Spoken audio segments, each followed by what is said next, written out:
Hey guys, Dion here. I'm going to show you how I do Texas blue bonnets. The colors I'm using today are Viridian blue on the canvas. I also have phthalo blue. I have a powder blue and titanium white. I am also going to use phthalo green and the green gold from Artist Loft that I love so much, and also some burnt sienna. The brushes I'm using are a long round number 12. It's actually a watercolor brush. And then I'm using a 1/2 inch filbert for the petals of the blue bonnets. You can see that I'm just doing kind of long, narrow, and wispy stems. Most of this is going to be covered up, so don't get too focused on getting these perfect. But I'm just trying to keep this as basic as possible. So starting with my blues, I've got my tray out. I have more white than any other color because I'm going to be mixing that very much so with the phthalo blue. All right, so the filbert brush in action. What I want you to do is kind of stick all that dark blue around the base and at the bottom. And then as you go up a little bit higher, you can bring in the lighter blues and tip everything with white. I tend to want a little bit of the white more either on the right side or the left side. And on this one, I chose to make them a little bit heavier on the right side, as if that were the source of light coming down.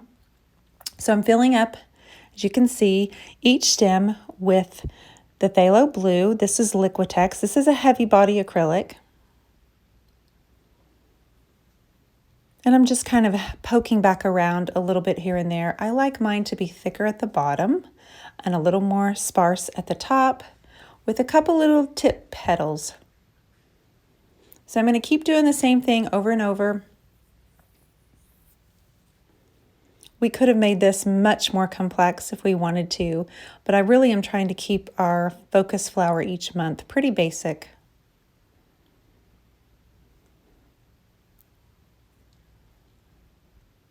I'm going to eventually start grabbing a little bit more of my green, go back to my long round number 12 brush and add in a little bit of the green, kind of come back in with the stem, and then I'm going to add a little bit more new, as if there were growth from the blue bonnets.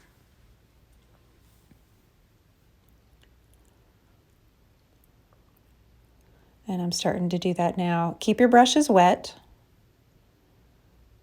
Adding in just a few little wispy strands as if they're growing or if the blooms have already fallen off.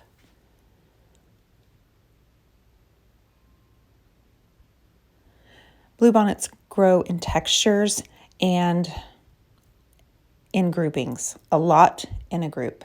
That's my color palette there for you. And the final product, very simple.